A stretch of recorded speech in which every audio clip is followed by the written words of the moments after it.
So my name is Dave Caruso. I work for the Columbus Blue Jackets. I'm your token goalie guru for today. You always need to have a good goalie person in the crowd around to present so you can talk about goalies. So we're going to talk today about designing learning environments. So pretty simply is we just want to have a thought process of how we want to set up practices and events in practice for our goalies to help them get better.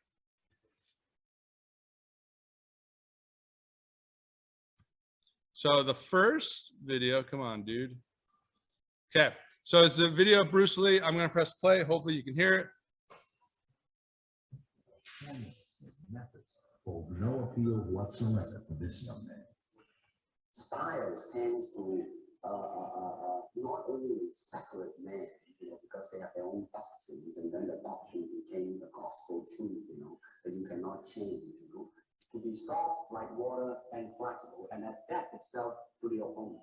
By that I mean it's more flowing. There's continuity in movement instead of one movement, two movements, and then stop. Real combat is spontaneous, not rehearsed, and is made up of irregular or broken rhythm that a martial artist cannot anticipate, only respond to.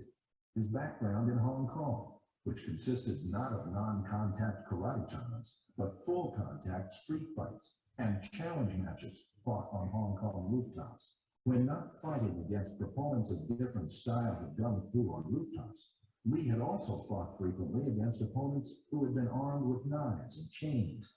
In such real-world encounters, referees and judges were not necessary. Anything that's ornamental is discarded from his style. He retains only those techniques that he himself has determined to be practical in real self-defense situations. To reach me, you must move to me. Your attack offers me an opportunity to intercept you.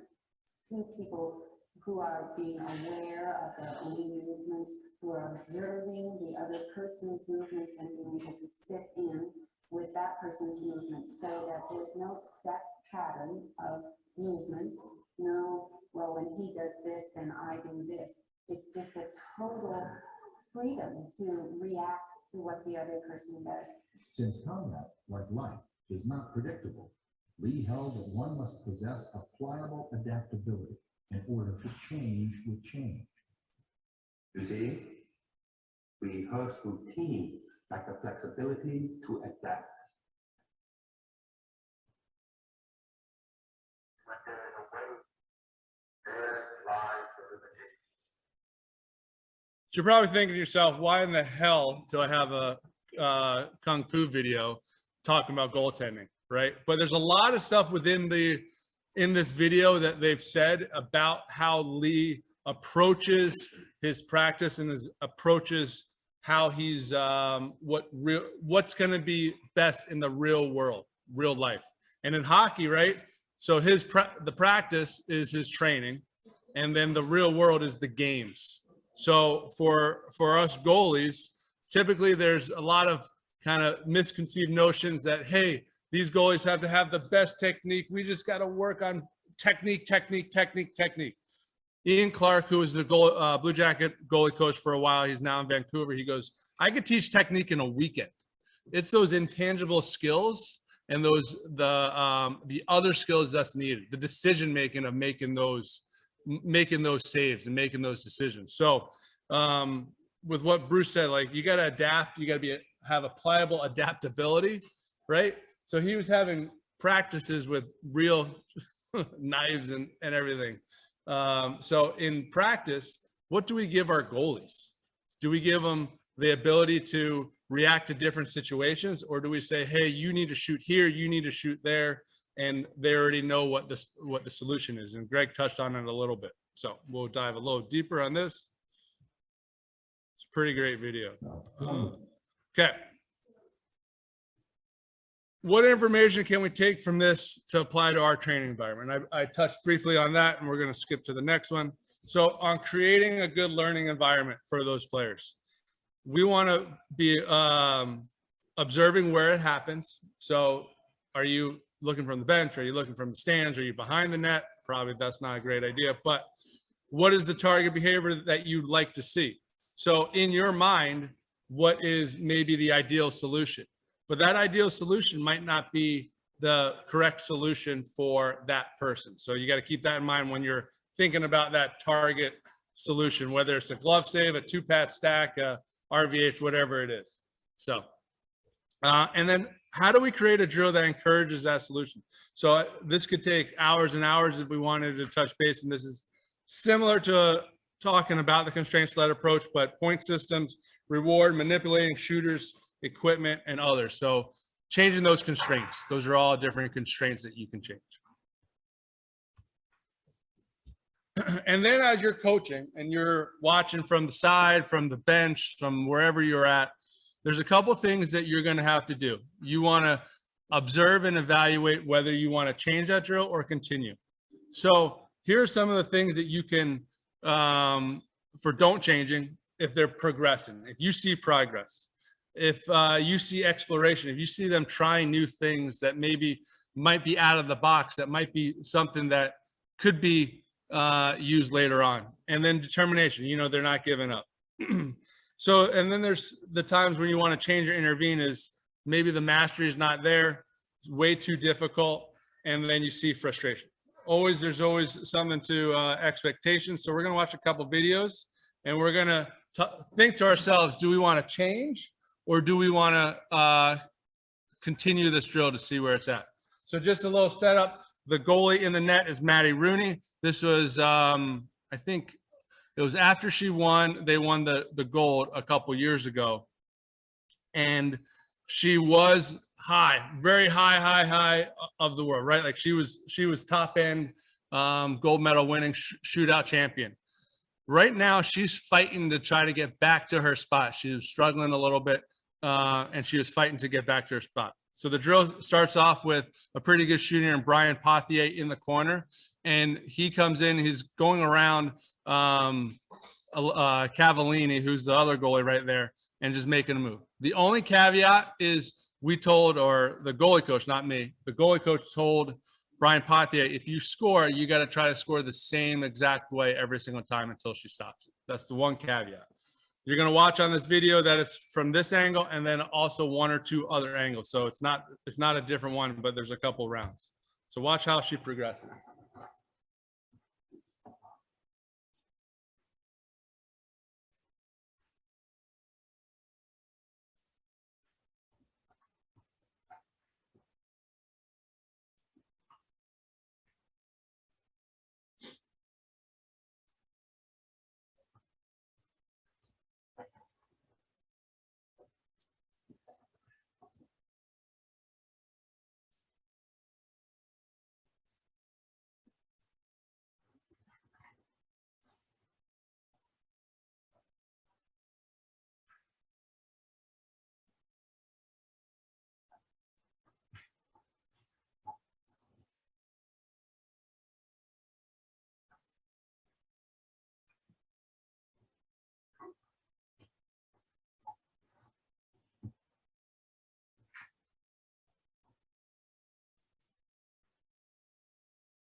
Okay, so obviously he continued the drill and she ended up stopping it. Okay, what are the things that you saw in there? Think to yourself, I know we're on Zoom in here, that you might say, hey, we're going to continue this drill. What are some of those things? Did you hear anything? There's a part in there that you heard something. So she said something, she got confirmation from her teammates, but also confirmation of the coach. She goes, I got this. And the coach was like, yeah, you do. And that was the part where you knew that, you know, if she's cursing or she's, you know, her body language is all over the place, that might be the time that you stop it. But she was steadily progressing as she was going through this. And that was something that you want to pay attention. And there's times that if she wasn't, that might be the time when coach steps in, talks about it, but building that safety zone for them that they can try new things, but also try to get better. Okay, Some other considerations that you want to think about that when you're coaching your goalies is one puck in practice, less verbal prompting. So on the last video, what I said, the only thing that was told was to the shooter. And too many times we get in, hey, there's going to be a shot here, there's going to be a shot there. Thinking back to the Bruce Lee video, right? Expect the unexpected. It's coming from all different angles. You can shape it. You can shape that attacker. So the best way to constrain and to get a solution that you want out of your goalie is actually constrain and tell the shooter or the person attacking them what you want to do. So, and not the goalie, because you want that goalie to read. Here's another video. I'm not going to talk during the video. I've learned that lesson. Okay. So 2 nets, incorporate a lot of different goalies. So the shooter can shoot at either net. The goalie is kicked out to because you got 3 goalies if you get scored on, or if you're not on the net that was being shot and you went down. So reading the release of these pucks for the goalie. And thinking about, should you change or continue this as this goes? So see how she had to get out because she went down? Picking up cues of what the shooter is doing. That's the key to goaltending. And that's key to goal scoring. Tricking them.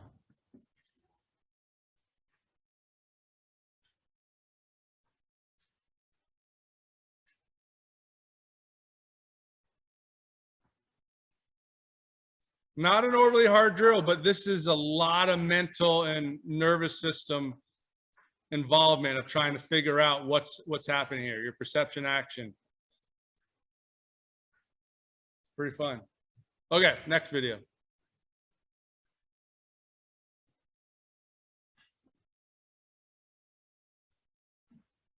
Okay, so typically we've always said, hey, goalies need to be the best skaters on the team, all this BS, right? All that good stuff. But when they are playing in games, the only thing that's out there is the puck and the players, right? Too many times we do goalie movement with no puck, no players. Sorry, I hear it. 1 second. It's out. Okay.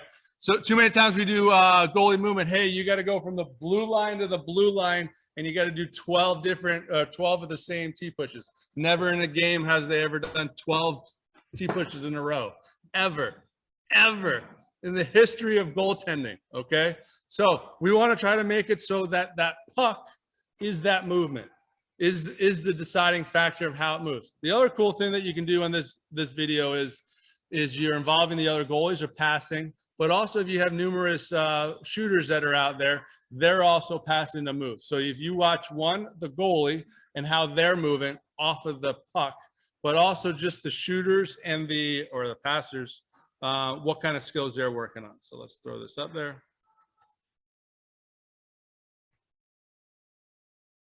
T pushes, shuffles. And these are like 14-year-olds, maybe 15.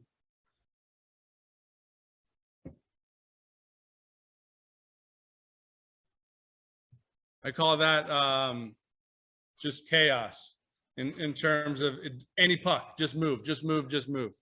And then this last one is just a game that you can do. You got 2 goalies, 2 nets, and the decision here on this game is the shooter can go to any net to shoot at. So the goalie is learning a lot of different decision making with the cues of what that shooter's doing, whether they're tricking, and the shooter is trying to trick the goalies to try to score.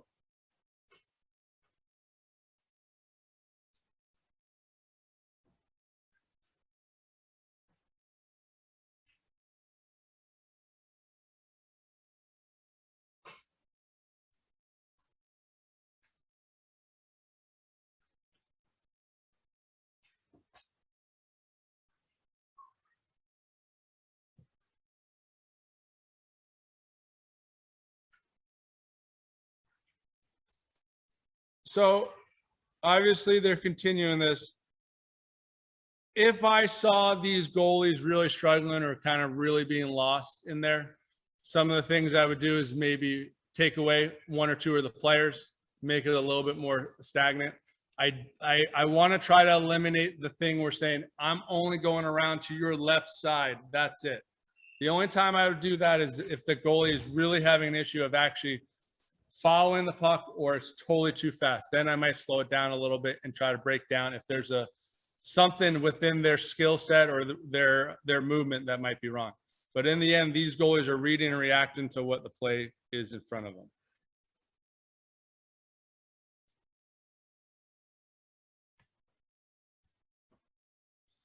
Okay, and just to summarize, that's my email, that's my name.